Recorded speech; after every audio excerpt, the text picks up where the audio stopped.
É engraçado, a gente tem toda a forma de registro. A gente registra imagem, registra som. Cheiro não se registra. A única coisa que que grava, coleciona cheiro é a sua memória. E cheiro e gosto, por consequência, é de suma importância. Eu quero mais da vida, eu não quero menos. Essa imobilidade. Imobilidade, você não está se sentindo, se movendo em alguma direção, para mim é o pior que pode acontecer.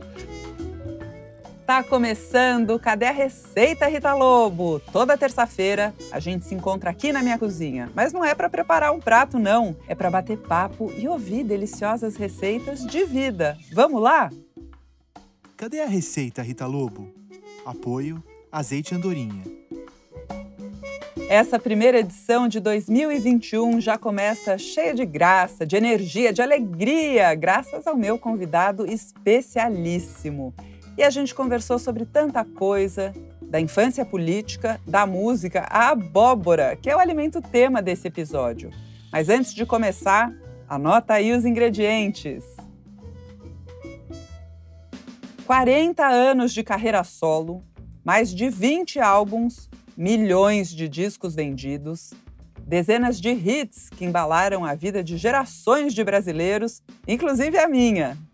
Quem conversa comigo hoje é o profeta dos tempos modernos, o último romântico, Lulu Santos. Lulu, quando você olha para trás, dá para acreditar que já são quase 40 anos de carreira solo? Acho que a solução é não olhar para trás. Eu realmente não sou uma pessoa retroativa, eu não sou nostálgico, eu vou para frente, com a determinação de um trem-bala. Já pus isso numa canção. Eu tenho interesse no presente, no que se passa, né? No que acontece. Eu tenho interesse no mundo, nas pessoas. A curiosidade não cessou. Enquanto a curiosidade não cessa, você sabe mais coisa. Quanto mais você sabe, mais você processa. Veja que beleza, até rima. A curiosidade não cessa, você mais sabe, mais processa.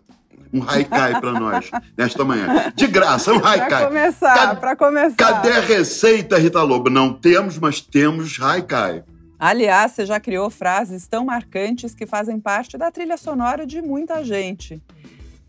Como é na hora assim que você está compondo? Você sabe de cara que vai funcionar? Você consegue prever? Prever não dá para prever. Tudo pode acontecer. Às vezes você pode prever o contrário, porque tudo depende da quantidade daquilo que em inglês chama de wishful thinking, né? Você pensar desejando. E às vezes você sabe que a música é boa por causa da intensidade do que você está sentindo na hora que ela está acontecendo para você. E eu já tive um pouco essa premonição, mais para um lado que para o outro, mas também já tive para o outro. Isso vai acontecer e não aconteceu. Que sabor que fica quando uma coisa que você gosta muito fica meio em banho-maria, assim, não rola? Pega pra você ou não? Umami.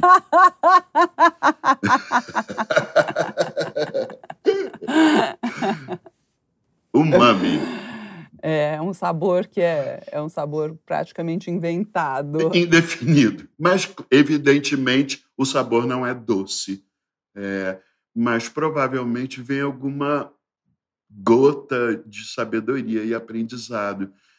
Tem essa frase que é um clichê, mas, como todo bom clichê, não é à toa que virou né? Algum uso deve ter. A gente aprende mais com o não sucesso do que com o próprio, eu acho. Porque você é obrigado a examinar o que é que pode ter dado errado, o que é que você pode ter calculado errado. E isso sempre, se você tiver sorte, te dá perspectiva, né? E perspectiva é um bônus. Agora, Lulu, eu tenho uma curiosidade. Quando um artista, um músico, faz parte de uma banda, ele troca ali com os parceiros, né? E um artista solo, troca com quem? Diretamente com o público. É mesmo? No caso de um álbum, de você estar fazendo um disco, uma obra, a conversa com o produtor pode ser muito esclarecedora. É com quem você bate bola.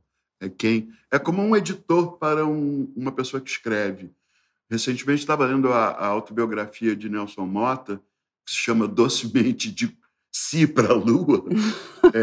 E muitas e muitas vezes no livro, ele descrevendo a carreira dele de escritor, acredita o editor. Pois é, o produtor tem um pouco esse papel também. Eu tive grandes produtores que muito me ilustraram, como Liminha, por exemplo, que é um conhecido, um dos arquitetos do pop nacional esse tempo todo, várias etapas, várias fases, vários momentos na carreira dele, e a gente se encontrou em alguns deles, e sempre foi muito esclarecedor a troca, porque é difícil você ver o que você está fazendo de errado e depois vem em retrospecto, já é tarde, né? Então, você tem uma pessoa que te avise, olha, cuidado, não vai por aí é pantanoso, ou é escorregadio, ou aqui é mais seguro, ou eu vejo uma outra solução para isso. O diálogo é sempre bom. E com as redes sociais, você acaba tendo, digamos assim, um retorno a mais do público, né? Mais direto. Eu mesma uso muito as redes para testar ideias, conceitos. Você também usa as redes assim? Sem parar, acabei de fazer. Aliás, cada foto gatíssimo que você tem postado, hein, meu filho? É um meio fotográfico, né? Então, teve um dia que eu pensei assim, pô, eu sou amigo de vários ótimos fotógrafos maravilhosos. Comecei a fazer uma galeria ali desses trabalhos que eu tenho feito com essas pessoas. Léo Aversa, Ernesto Baldan, hoje Flávio Coker. E quanto ao que você me perguntou especificamente, eu testo os conceitos na rede e a rapidez com que aquilo responde. Aliás, vamos incluir a rede social como uma perspectiva humana de socialização, né? Nós nos conhecemos no Instagram. Eu sou seu fã há muito tempo, mas foi fazendo me nota na sua rede social. Que eu quase caí dura, estatelada. Eu falei, como assim? Lulu Santos, deve ser alguém que está postando por ele. Mas ainda na temática das redes, o início do seu relacionamento com o Clebson e depois o casamento de vocês, né, foram momentos de muita exposição nas redes sociais. Mesmo já sendo super famoso, pessoalmente, você estava preparado para isso? Foi um momento de preocupação com ele, porque eu sou uma pessoa pública, ele não. Ele era um menino trabalhando numa corporação de 7 às 5 todo dia, com nenhuma tarimba para a exposição pública.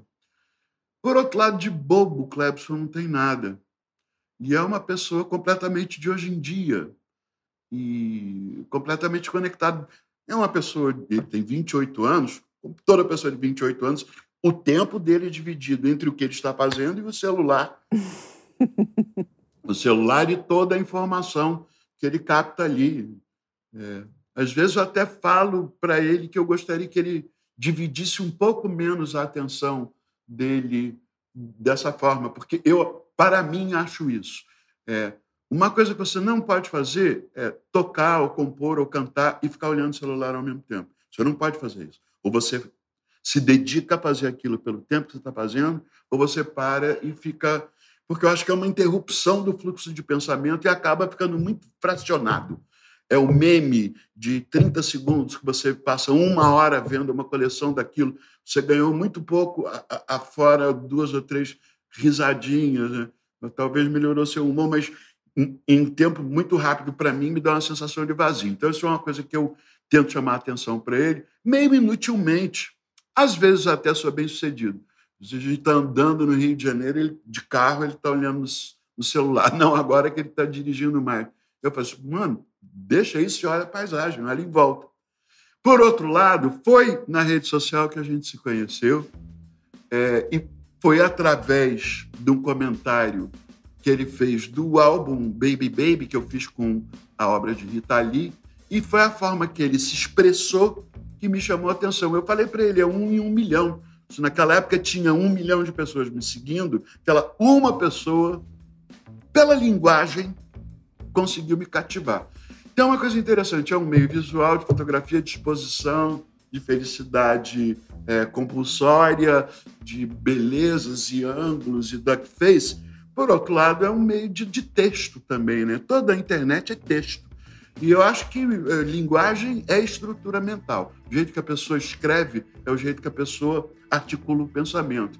E foi a escrita dele e as referências de texto dele que me falaram, não, essa pessoa é especial. Que demais! É linda essa história. E aí, juntos, vocês enfrentaram uma quarentena. É a prova dos 9, né? Para ver se o relacionamento funciona mesmo. Porque não é fácil ficar esse tempo todo preso dentro de casa. Como é que foi essa experiência? A gente tem a sorte de ter uma propriedade rural aqui a 2h30 do Rio de Janeiro, que é basicamente paradisíaco, porque é uma temperatura de pelo menos 10 graus, aqui hoje está 28, lá vai estar 22, de noite faz 18, é fresquinho, é uma natureza, a gente é cercado de vida de uma forma protetiva, quantidade de pássaro, céu, sol, vegetação, lagoa. É um condomínio ecológico. Limões sicilianos. Menina, eu tenho um pomar só de limão siciliano. Me dá dó. Quando chega no final da temporada, vê aquela quantidade de limão siciliano rolando. Eu dou para todos os meus amigos quantidade.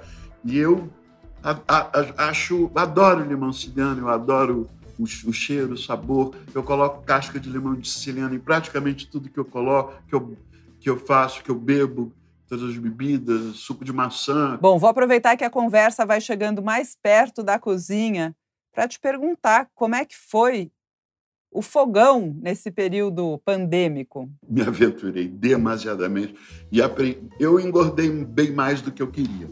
Eu agora estou tendo que fazer um esforço para não chegar no verão pesado e calorento, porque eu aprendi a fazer coisas... Eu tenho esse atavismo com comida americana.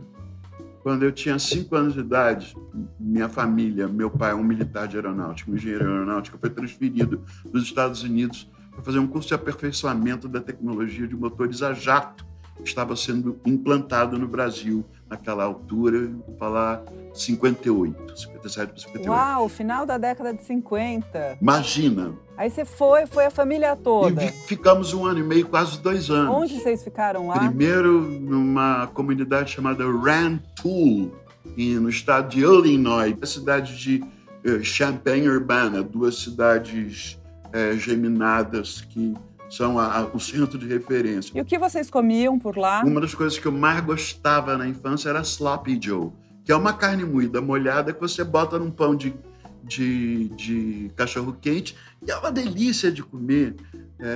E hambúrguer, para uma criança de 5 anos de idade descobrir aquele conceito, fecha, sabe como?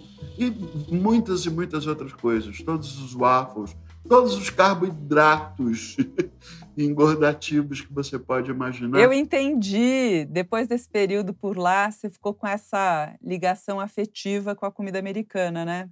Agora, a gente falou da sua infância e eu fiquei curiosa, assim, aqui no Brasil, quem cozinhava na sua casa? Moças contratadas para cozinhar. Nem minha mãe, nem minha avó eram grandes cozinheiras que eu me lembre. Não eram incapazes. E tem essa história engraçada também. Minha mãe, muito ansiosa, sempre muito atarefada, talvez. Toda vez que ela ia fazer uma coisa, e essa coisa ou pegava no fundo da panela, ou secava alguma coisa, ela abria uma lata de creme de leite, misturava e pronto, aquilo virava um prato. Sabe como? Era o truque culinário dela. Era o truque culinário dela. Deu ruim, abre uma lata de creme de leite que pronto, virou um estrogonofe. Então, a minha Madeleine é essa comida americana. É o apple pie. Aquela mistura gloriosa de gordura, carboidrato, açúcar e canela, e especiaria. A torta americana é muito diferente, porque ela tem é evidentemente uma ascendência europeia, ou ela é holandesa, não é a culinária francesa de nenhum jeito, não é a patisserie, não é aquilo. Mas eles têm os cinnamon rolls, eles botam a canela e o nutmeg, a noz moscada certa para as coisas ficarem no forno, ficar inescapável. Assim. E a pumpkin pie? Fez parte desse repertório, não? Por que você acha que eu escolhi a abóbora? Ah, que legal! Tem a ver com pumpkin pie. Eu sou apaixonada por essa torta de abóbora, que leva pouco açúcar, né? E muitas especiarias, como pimenta da Jamaica, a noz moscada, canela. Não é só a torta que fica perfumada, é a casa toda. O negócio do pumpkin pie é o pumpkin spice. Essa invenção, essa história de isso que você está falando, o cheiro que fica pela casa. Uma das receitas que eu aprendi na pandemia foi um pumpkin whoopie pie, que é aquele biscoito americano que é um pouco fofo, que você bota aquela coisa que no Brasil se usa quase nunca também, que é o cream cheese com açúcar batido, né? E aí ele fica naquela consistência de um creme chantilly menos e azedinho. Então você faz esse whoopie pie de pumpkin e bota o cremezinho. Outro dia eu fiz e levei para os meus colegas do The Voice, para Isa, Teló e Brown. Isa adorou. E eu tinha feito, pensa, nessa semana eu tinha feito esse pumpkin whoopie pies e tinha feito meu próprio lemon curd. Lemon curd é muito bom, né? Manteiga, limão, açúcar. O que mais que você precisa? Casca de limão. Sabe o que eu faço? Eu boto fava de baunilha. E aí Isa, por exemplo, comeu o whoopie pie certo, porque eu levei o whoopie pie em si, ele fica o cookie ele fica seco, porque é para ter o cream cheese. Ela passou o lemon curd no whoopie pie. Muito curioso isso, mesmo você tendo ido para os Estados Unidos tão pequenininho, com 5 anos de idade, dá para ver que essa experiência lá te marcou demais, né? Eu fiquei com a impressão que foi um momento feliz para você, para sua família. Foi isso? Foi um momento de ruptura, sabe? Porque, para mim, primeiro é um pouco a idade da razão da criança, né? Eu vou singularizar um pouco isso que você tornou um evento familiar para a minha apreensão. Contar uma historinha básica, assim. Primeiro dia que a gente chegou em Rantoul, de manhã, eu e meu irmão, 8 anos mais velho, acordamos, nos vestimos brasileiramente com nossos vulcabras, calças até depois do joelho, e fomos para a rua. Apareceram 2 garotos americanos que se aproximaram da gente. Então havia aquele encontro. Os 2 meninos brasileiros, de suéter de lã, bermuda até depois do joelho, vulcabras e meia 3/4, e aqueles 2 moleques vestidos de jeans rasgado, camiseta listrada e mocassim de índio. O comentário, meu irmão olhou para o pé do garoto, olhou para mim e falou: "Ih, ele tá com sapato de mulher." Por causa das miçangas. E aquilo foi a minha primeira experiência de choque cultural. Então, a perspectiva é de ruptura nisso, que você aprende que existem muito cedo um modelo que é muito diferente do seu, em todos os sentidos, a partir da língua. Eu falei inglês com 5, 6, 7 anos de idade. E 7 anos de idade é a idade da razão da criança. É quando a criança começa a operar com um set de sensores que é seu. E a gente está falando do período em que a cultura americana se estabeleceu como uma língua franca para o mundo inteiro, para todos nós, né? Em filmes, em música, é o berço do rock and roll. Eu me lembro de meu irmão ter amigas que levavam lá para casa o compacto de Rock Around the Clock, a gravação original do Bill Haley, porque a gente está falando em 1958, 59. Então, é o princípio da Pax Americana, né? É o fim do Eisenhower, aquele brilhante estrategista militar americano, que encerrou seu governo fazendo um duro discurso contra a militarização. E dali por diante é o caminho que o país toma, e essa é uma outra conversa. Mas os spices, a torta de maçã esfriando no sill da janela, esse cheiro do pumpkin pie, a manteiga derretendo em cima da panqueca com maple syrup, xarope de bordo. Vai falar para Proust que é muito cedo para adquirir memória. Não, é nessa hora. E é engraçado, a gente tem toda forma de registro. A gente registra imagem, registra som. Cheiro não se registra. A única coisa que record, que grava, coleciona cheiro é a sua memória. E cheiro e gosto, por consequência, é de suma importância. E leva a gente para longe. Um cheiro faz a gente viajar não só no espaço, mas no tempo também. Então segura aí um pouquinho que já já eu volto com esse papo delícia com Lulu Santos. Comida de verdade é assunto que todo mundo deveria falar e ouvir. Por isso anota aí. Toda terça tem um episódio de Cadê a Receita, Rita Lobo? Saindo do forno com um convidado especial. E se tem alimentação de verdade, tem azeite de verdade. Os azeites Andorinha são 100% de suco de azeitona, produzidos de forma sustentável no maior olival de Portugal. Andorinha, porque azeite não é tudo igual. Lulu, como começou o seu interesse pela música? Nos Estados Unidos. Na casa para a qual fomos em Rantoul, que meu pai foi talvez um mês antes para organizar a chegada da família. Rantoul era do lado desta base, que era onde meu pai fazia o curso de formação, e nesta casa havia um piano. Duas coisas. Meu pai tinha adquirido uma vitrola portátil estéreo, que era uma coisa que era uma inovação tecnológica. Para nós, vitrola era um móvel na sala, de mogno, marrom escuro, com uma grelha dourada, que era praticamente um totem. Chegou lá, tinha essa vitrola Zenith, portátil, você tirava o alto-falante, levava para o outro canto, e era estereofônico, e tinha uma pilha de álbuns, de discos, de cantores americanos, Perry Como, Frank Sinatra, Andy Williams, e as trilhas sonoras dos musicais da Broadway, South Pacific, Oklahoma, My Fair Lady, Man of the Mancha. Eu encontrei isso tudo. E, fundamentalmente, um piano. Este piano era vedado à criança. Tem piano, mas não pode. Pronto! Tá resolvido! Voilá! Vamos de piano, né? E aí eu tenho essa memória muito antiga, que era eu e meu irmão sentados juntos no banco do piano, e eu queria tocar a melodia de A Volta ao Mundo em 80 Dias. Agora eu estou vendo que era uma valsa.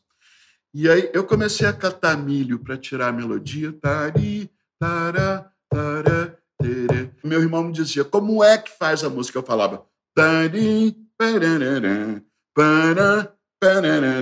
Ou seja, eu queria indicar que havia uma melodia e um acorde que acompanhava também. Então, eu acho que isso foi o momento em que eu descobri que eu tinha receptor para aquela linguagem, música. E você é autodidata? Completamente. Uau! Que máximo! E aí, desse piano, você passou para o violão? Isso foi uns 5 anos, talvez 6 anos depois, quando eu fiz 11 anos de idade, eu pedi e não ganhei um violão, mas eu peguei todos os dinheirinhos que eu tinha ganhado de todas as madrinhas e avós, juntei, fui numa loja de departamento, posso falar o nome porque não existe mais, na Sears, e comprei um violão de corda de aço azul. E aí já era Beatles, né? E aí, violão, Beatles, o resto é mais ou menos história. A gente está falando da década de 60, né? O que você ouvia nessa época? Meu mundo era dividido entre bossa nova e iê-iê-iê. eu era iê. Porque você podia... Eu assistia o Fino da Bossa. Tinha o Fino da Bossa e o Jovem Guarda. Eu gostava mais do Jovem Guarda. O Jovem Guarda tinha guitarra elétrica. E era extrovertido, irreverente, tinha aquela alegria. Bossa Nova era contido, cool, diferente daquilo que eu queria. E aí teve uma cena engraçada, que foi meu aniversário, talvez de 12 anos, um ano depois, e que lá pelas tantas da festinha rolou um violão. E aí uma parte da festa começou a insistir em tocar bossa nova. E eu falei, o violão é meu.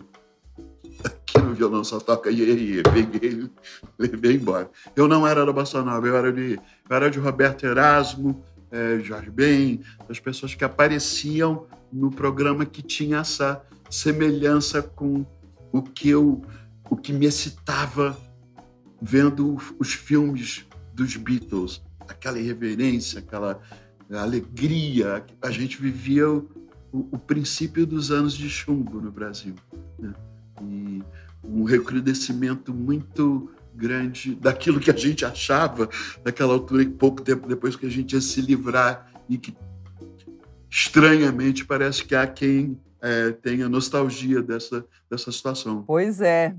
Me conta, como é que você enxerga o cenário político que a gente está vivendo? Não é exclusivamente no Brasil, é no mundo inteiro, mas, ao mesmo tempo, passadas essas últimas eleições, já se percebe o que alguns analistas veem como 2018 tendo sido um soluço, o que foi nos Estados Unidos em 2016. Acho que a vitória do Joe Biden deu um respiro, né, porque deslocou o eixo, né? Era muito nefasto que um país importante, poderoso para o processo mundial, como os Estados Unidos, estivesse alinhado a essa ideologia, no mínimo negacionista, né? Anticientífica, desagregadora, divisiva, a mentalidade do ódio.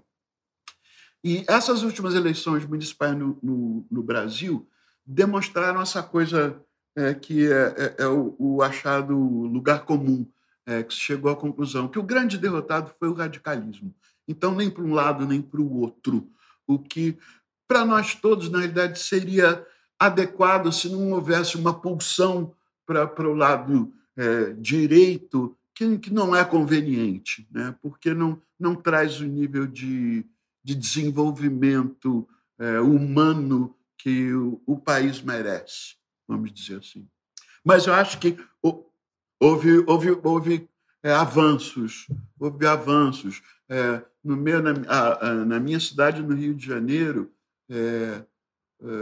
e no Brasil inteiro, de uma forma geral, houve isso de que a radicalidade não foi privilegiada, e eu acho isso um lucro, um ganho. Bom, e da política, eu vou voltar para você, Lulu. Eu li uma entrevista em que você falou que nos seus relacionamentos anteriores, principalmente no seu casamento, que durou 28 anos, num determinado momento, a sua insatisfação era assim de você se sentir num marasmo. Enfim, corta anos mais para frente, depois de um outro longo relacionamento, quando você conheceu o Clebson, você estava justamente num momento, eu quero mais da vida. Como é que foi essa virada? Eu quero mais da vida. Eu não quero menos da vida. Essa imobilidade. Imobilidade, você não está se sentindo, se movendo em alguma direção, para mim é o pior que pode acontecer. E não foi a primeira vez que aconteceu na minha vida. Você mencionou o meu primeiro relacionamento como se ele tivesse durado 28 anos. Essa é a bibliografia da história. Mas, de fato, durou de 79 a 92. 79 a 89, durou 13 anos de coabitação. No momento em que eu falei, estou saindo de casa, não quero mais esse relacionamento, este modelo não é mais o que eu quero. O resto do tempo eu amarguei de negação desse status e um deterioramento do processo pessoal da pessoa com quem eu estava casado, de saúde, de tudo mais, que me transformou numa espécie de enfermeiro guardião daquilo.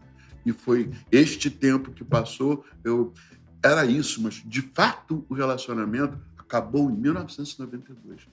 Expressamente, olha, isto não serve para mim, eu não quero. E no caso da relação anterior a esta que eu tenho agora com o Clebson, houve metade do tempo eu precisei me convencer de que a fantasia que eu tinha feito não concluía, não dava pé, que eu estava sobrando naquilo porque eu estava inventando de manter uma fantasia, quando a realidade não encaixava com a fantasia. E eu fui ficando progressivamente desestimulado, triste e alienado. Tanto que, assim, não é que eu descobri o Clebson e a vida voltou, não. A vida voltou através do nosso encontro, e porque naquele momento eu já tinha percebido que aquela imobilidade, aquilo que estava antes, não me servia. Eu não fui à caça para substituir, não. Eu falei assim, não, isso já acabou. Eu só preciso do momento certo para consolidar isso. Esta é a verdade. Ou é a minha. Papos profundos. Delícia. Eu achei que eu ia dar umas receitas. Aqui é sempre assim. É a magia da cozinha, das especiarias. A gente acaba conversando sobre receita de vida, que é para inspirar todo mundo a viver melhor, a buscar não só uma alimentação, mas uma vida mais saudável, mais de verdade. Então vamos voltar para o fogão. Cadê a abóbora, Lulu Santos? Essa hortaliça eclética que vira doces e salgados deliciosos. Qual vai ser a sua próxima receita com ela, a abóbora? Bom, a gente já falou, esgotou pumpkin pie aqui hoje, né? Porque como eu sou meio preguiçoso e às vezes eu não quero fazer o crust, eu faço só um pudim de abóbora, boto no forno, um pudim como se fosse pudim de leite condensado. Abóbora, leite condensado, 4 gemas de ovos, bato aquilo, boto os spices, enfio no forno, faço um pudim, para não ter que fazer o crust, porque o crust ainda fica mais calórico e eu não sei fazer direito e eu não quero comparações também. Então eu não faço pumpkin pie, eu faço pumpkin pudding. Fantástico! E vou aproveitar para abrir um parêntese, porque depois dessa minha conversa com Lulu, a gente fez essa receita na cozinha de testes do Panelinha. E aí eu tenho só uma coisa para dizer. Gênio! Lulu Santos é gênio! E não só gênio do pop, não. Esse pudim de abóbora é sensacional. Em 20 anos do Panelinha, a gente nunca tinha testado, mas já virou mania e já está devidamente padronizada, testada, fotografada e publicada no panelinha.com.br, porque assim pode virar mania na sua casa também. Agora, Lulu, a gente está em janeiro, um ano novinho acabou de começar, depois de um 2020 dificílimo. Eu quero saber o que você espera, o que você sonha para você ou para o mundo em 2021. Para todos nós, vamos de coletividade. Vacina. Para acabar isso de uma vez por todas. E a classe artística, mais propriamente os trabalhadores de música ao vivo estão sofrendo muito. Os carregadores, os técnicos. Claro que existem as lives, mas a quantidade de trabalho diminuiu muito. Essa gente toda precisa voltar a trabalhar. É o que a gente chama de agraxa. O pessoal que faz acontecer. Aqueles que chegam junto com o caminhão 8 horas antes do público, montam som, montam luz, testam, passam, roadies, cenotécnicos, camareiros, toda a engrenagem da música ao vivo, ela precisa voltar a funcionar, as casas precisam voltar a reabrir, isso só com a vacina. Então, que todo esforço seja feito para que essa vacinação chegue logo à população, para a gente poder ter um ano de 2021 para ir à forra desse que foi do jeito que a gente viu. Isso aí, Lulu, vacina é o que está todo mundo querendo para esse ano de 2021. E que o ano venha mais saudável, mais saboroso, mais doce, né? Olha, a comida não resolve todos os problemas, mas ela é essencial para a vida. Então, Para começar bem esse ano, além de trilha sonora recheada de Lulu Santos, minha sugestão é que você aproveite esse alimento do dia, a abóbora, e transforme em pratos incríveis. Eu vou falar alguns que estão lá no Panelinha para te inspirar, tá? Tem abóbora assada com alho e sálvia, ou você pode colocar alecrim, que vira acompanhamento ou mesmo recheio do risoto. Vinagrete de abóbora, que é super diferente. A abóbora é fatiada fininho e servida crua. Tem também um crumble de abóbora, a própria pumpkin pie e, é claro, o pumpkin pudding do Lulu Santos, que a gente testou e tá aprovadíssimo lá no site Panelinha esperando por você. Tá como o pudim de abóbora, que fica mais fácil de achar. Eu vou ficando por aqui, mas volto na semana que vem com mais um convidado muito especial. Como esse é o nosso primeiro encontro de 2021, aproveito também para desejar um ano lindo para você. Certamente ele será melhor que o ano passado. Até o programa que vem. Cadê a Receita, Rita Lobo? É uma realização do Panelinha, com produção da Trovão Mídia. A edição de som e a trilha sonora são do Arthur Decloé. E o podcast tem o apoio do Azeite Andorinha.